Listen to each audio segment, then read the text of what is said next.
And then when he wakes back up, he's going to be a dinosaur. Yep. Looking forward to that. Oh, hey, Batman, what's up? This is one of those things that this game and also Soul Carnival do that I fucking despise, and that is completely skip over Murcielago and just go straight for Segunda Etapa. Yeah, and for I the too am record, annoyed by that. And for the record, there was literally no reason they can't do that. And if you're thinking limitations, no, these games are only like 400 megabytes. PSP can hold 1.8 gigabytes. And you also have characters like Ichigo and like Nell who have 3 different transformations that you can access on a whim. So there was no reason not to, other than they were being lazy. Okay. And you're going to see that there are a lot of corners cut in this game, especially when it comes to the Espada. So I'm going to say that was probably an aiding thing, because unfortunately they are very cheap when it comes to development sometimes. You know how it is. So they'll literally keep a character in between all these different installments. It won't update their moveset whatsoever. Sorry. I'm acutely aware. Yeah, so this is probably an aiding problem. They probably only had the time to work on the one form, and if they had to choose between Murcielago and Segunda Etapa, I imagine they prioritized the more marketable one. It really shows you this game was made on no budget, considering, again, how much content there was thriving in the last game. Wow, I don't know if you can hear it right now, but this music actually sounds like something like Clash Ninja. Holy fuck. I have the volume very low. To be fair, I do as well, but I mean, that's mostly to avoid echo, and so I can hear myself talk. So, armor, oh boy. Yeah, this is roughly how it goes. This is a survival mission. You are supposed to not die within the 30-second time limit. When you're on these timer missions, you can't guard. They get rid of your guard. I can still work with this. This is not horrible to deal with. Can I at least activate mask? Yeah, but not gonna engage anything. Still have all of your options. Oops. Oh, that's the end of that. Maybe not. No, it's the end. Yeah, and with literally 13 milliseconds. That's funny. So what happened there was I think I popped my mask, and he actually armored straight through the activation and just hit me with his ultimate activation. Okay, I'm gonna stop fucking around with that then. You have access to all of your buttons in these fights, except for just your guard. So you're just gonna want to flash step the entire time, so that way they can't hit you. That is a decent idea too. You just do that, keep doing it at a distance. You get enough iframes that he won't be able to hit you, because all of his projectiles are straightforward. The only attack that might is his tail whip. This is fucking hilarious. That was how I spammed through the Neutra fight in the last game. Yeah, you know, it's actually funny. I think his triangle move, the shockwave, could probably hit me out of that when I was doing it. Probably. God. An AoE attack could, but none of his regular physicals could. Oh, this modeling's rough. Jesus. I love his completely untextured wings. Yeah, Sorry, got me off guard. They're in Huaycamuno. I didn't think they could actually fly still. They can. They just, they didn't have any flying cutscenes in any of the previous games, I don't think. Right, yeah. So it looks incredibly, even more ridiculous like that. Just a bit more rigid. Yeah, nope, game, we're not. Can I not hit that white one yet? Because it's just skipping over it. I think for those ones you have to fulfill a condition or get a certain rank. So try it again, maybe, and just do the flash dodge the entire time. I'll give it a whirl. Why the hell not?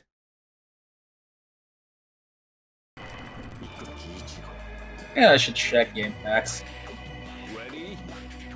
The good thing about this game is that since it did have a relatively decent online presence since Bleach game at the height of its popularity, basically, yeah, there is a good amount of cataloging online for shit about this game. Like, people have made tier lists in 2010 for this game for whatever that's really worth. You know how it is.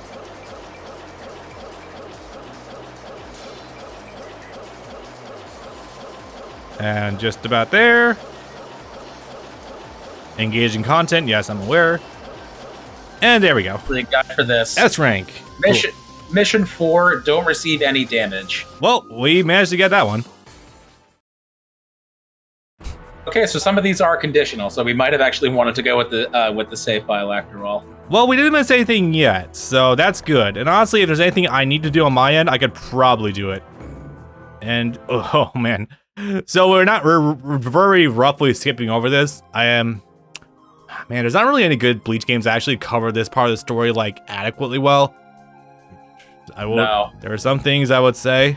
Yeah, I kind of wish CyberConnect 2 did sometimes make a Bleach game, if nothing else, just for the accurate story representation. Because they are half decent at that.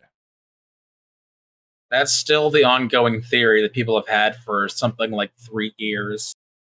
They said something once in an interview to the effect of, "Oh yeah, we've acquired the license to a very popular battle anime," and that I think that ended up being the Demon Slayer game. But people were like, "No, it's totally going to be Bleach because in this one picture of their producer at CC2, they have a shelf full of manga, and that shelf has Bleach on it." Totally, definitely it. We totally didn't just take this photo in the lounge of our office where we have a bunch of different stuff going on. It means nothing. Yep. Sure, just iframe yourself directly through my grab throws. All right. Mission 5, Uryu versus Ulquiorra. Take half of Ulquiorra's energy. Is there a way for you to drain his... oh no, I think it just means take him to half health. There we go. I also noticed in the middle of that, I'm taking chip damage continuously, so I have to speed up a little bit.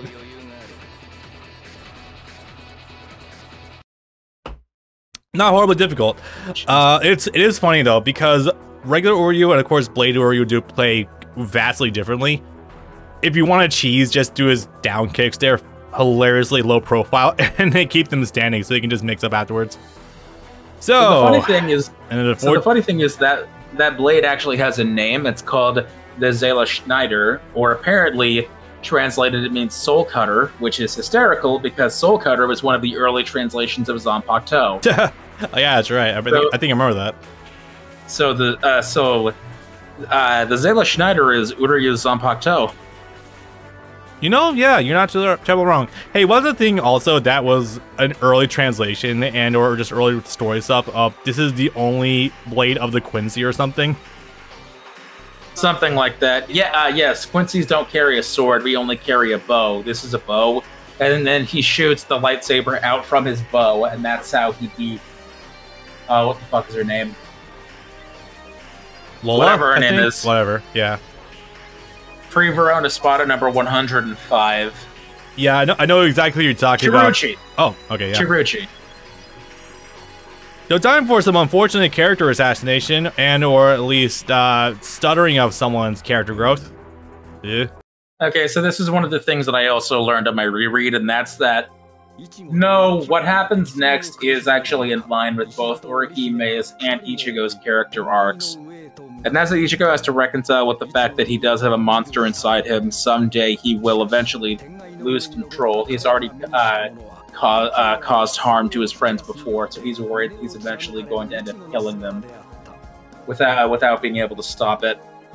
Yep. With Orihime, it's that she's seen her brother turn into a monster as well, that she was unable to stop, and that she was unable to help him return to his humanity. The only option for him to achieve any sense of peace was for Ichigo to kill him. Orihime thought that was her fault, and so naturally right now she thinks that what's going on is her fault as well, that it's her fault that Ichigo turned into a monster. So of course that she thinks she's an even bigger monster because she created this in the first place. Everything is her fault. So a lot of that internalized self-loathing is very much understandable and does make sense within her character arc. Yeah. Boy, I can't even begin to calculate how many levels of understanding we actually have now with the power of hindsight, huh? And as for this thing, your guess is as good as mine. Well, we know roughly what it is. This is almost pretty much the full form of White when it was actually roaming around and it fought Ishin, roughly. Why exactly it took until now to see this form, that's a better question. You would think it would always look like this inside of Ichigo, but I guess not. The bigger question is, what in the hell is Pierrot's fascination with the lizard? Yeah, no kidding. Just decided to show up in what, like 2 different bits of anime filler? It appeared in the Zanpakuto Rebellion arc, which, boy, isn't that hysterical in its own, where Old Man Zangetsu appeared outside of Ichigo's body, being yanked out as a Zanpakuto, and also during the Reigai invading army arc, where Ichigo had to regain his powers temporarily after using Mugetsu, and apparently in the process he turned into the lizard briefly. No idea how that works. Did that not kill? Oh my god, a damage scaling. What the fuck? That should have killed like 6 ways to Sunday. So unlike in Soul Res, I actually really like how how Vastalore plays in this game. It's really, really good. Yeah, I do actually like how Vastalore plays in Soul Res, but it's like very technical for what the game is trying to go for, which is not a very technical game to begin with. This game, it's very neat because it essentially turns him into like a sort of stance character where you can have a sword and not have the sword and toss it out. It's really cool because it there's a character almost into like a resource management. It's super neat. Even if he is like a little stiff in the legs with the movement and the attacks, it's kind of just like, it's kind of neat. He has that stance mechanic in Soul Resurrection as well. It's just not supremely well implemented. Yeah. Because that's not a technical game, that's a combo game. And his combo game isn't very good because Vastalore is not an animate character. Oh no, not by any stretch of the imagination. And then you look at how it plays actually in like fucking Brave Souls, and yeah, it goes a little apeshit in that game versus what we're used to, which is kind of being solitary. And then there's, the version of this fight that takes place inside of Hellverse. God, yeah. It's a completely... I really gotta rewatch Hellverse. Fuck. I know we've already rewatched it a couple years ago too, but I feel like I'm due to rewatch it again. We watched it once. My plan for us is to sooner or later watch all 4 movies. Oh god, yeah. Maybe make a stream out of it, like 1 per week after I'm done with my reread. Maybe. Sunday stream, 2 hours, give or take. Watch one movie per stream. What is happening here? Oh, I see. This is probably a little bit later in the fight when he's actually gonna use Lonzo Del Pago. That would probably make sense. So I'm gonna give a brief summation about how to use Vastalore Ichigo. He's funny. Down circle is just a beam. Air circle is a beam. Forward circle is a projectile. Let's see. I think it was down X is also a projectile when he has a sword. Yeah. This character is fun in the neutral. Then there's back X, I think. Back X is like, it's a throw, but like there's no real tell that it's a throw except for like the hair raising. Oh, there's also your grab. Do your grab. That's a lot of fun. Yeah, I think I already did before too, but I'll do it again. Unfortunately, the range can be a little bit limited. Again, Vastalore is a completely inanimate character. Look at how he hit the trigger for his grab. Yup. I need some frame stutters on my emulator. That's unfortunate. I'm not sure what it's causing now offhand. He's one of the characters that has multiple different ultimates. One being... Oh yeah, neutral circle is also just like 2 projectiles too if you want them. This character is fun in the neutral. If you don't know who you're playing as, or if you don't know who to play, yeah, you can just kind of pick this character and just bully from full screen. If you're playing any version of White, and I mean any of them, he automatically has projectiles on his neutral. It sounds crazy at first until you realize that makes comboing a little difficult, actually. Yeah, it does fuck with the hit stun and how the opponent's behavior is affected by hits as well. I imagine it would do well in corners for corner combos, but trying to do corner combos in G&T games has never been easy. Yeah, it's not reliable, let's put it like that. No, not especially. Not really, oh boy. Since they tend to have round arenas. Pretty much. So, I'm scared. It begins. It begins. So, let me provide you guys a little bit of a backstory and maybe a little bit of a disclaimer as well. So, Clash Ninja is a very chaotic beast. I know I keep comparing the series to Clash Ninja, but it's very warranted sometimes because same developers and all. This game gets a lot more Clash of Ninja than any of the previous games. Boy, does it. So, This game gets a little ambitious and tries a giant battle against not one but two different characters, although the other one's gonna be very, very funny when we get to it. So, trying to fight Yami is... I still don't know the proper way of actually fighting Yami in this game. I'm gonna be completely honest here.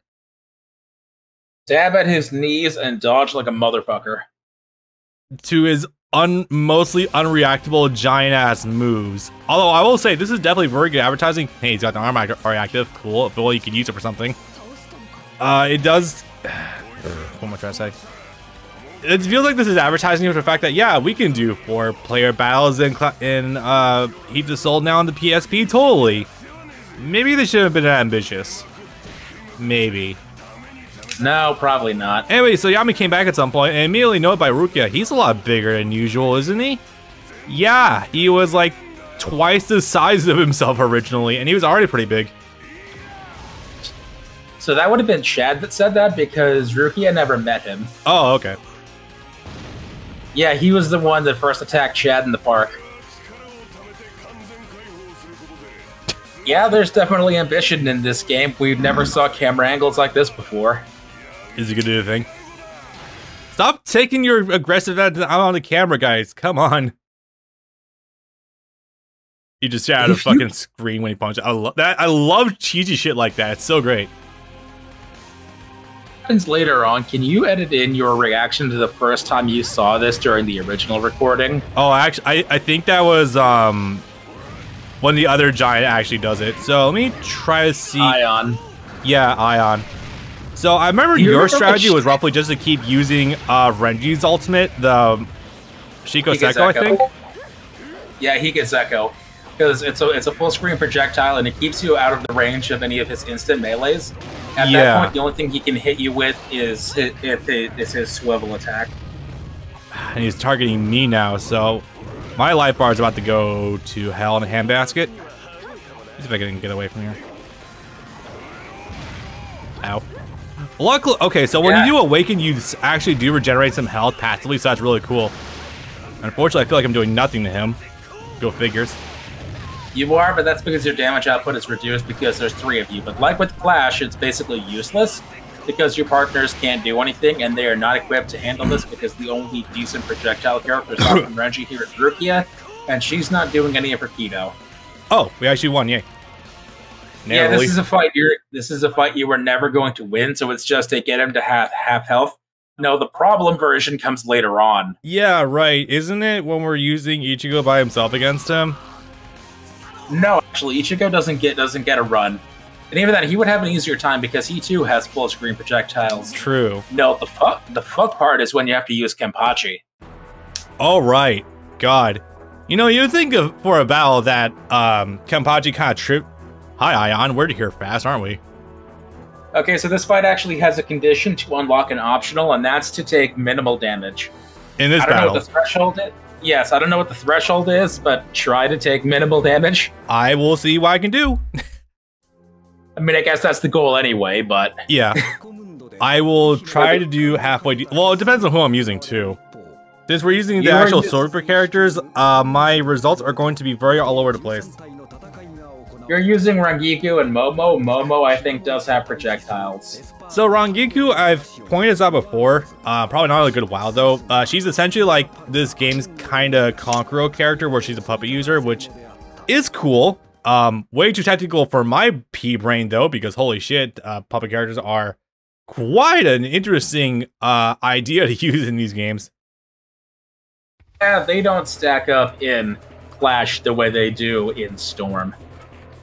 That's not inherently true. They are real. So, Jesus, they are really good in Clash of Ninja, but it just so happens that Storm Generations and 3, Konkuro was just really, really good. Oh boy. Yep.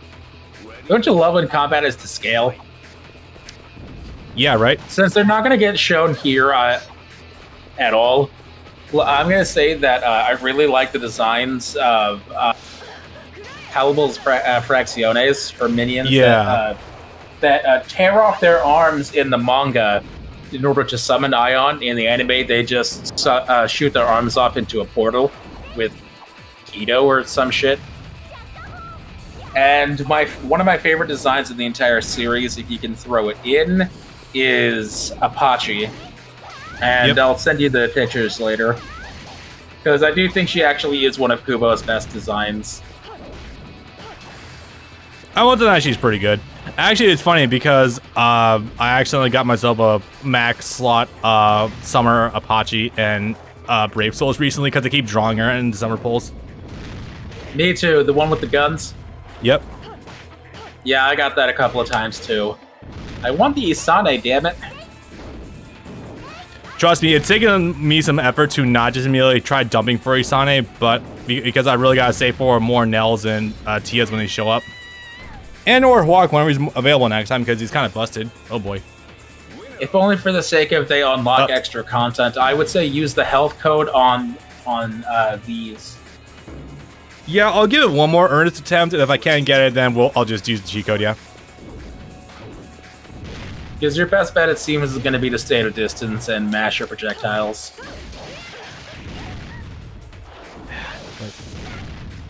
Yeah, I kind of wish I managed to put time into labbing her, Rangiku, because she seems like she would be a good way to deal with this.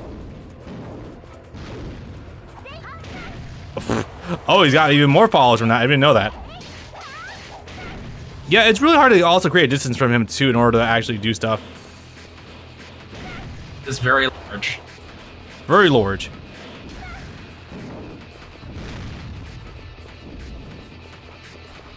That one can probably sidestep, yep. This thing actually doesn't die, by the way. Yama doesn't kill it. We see this thing in the war.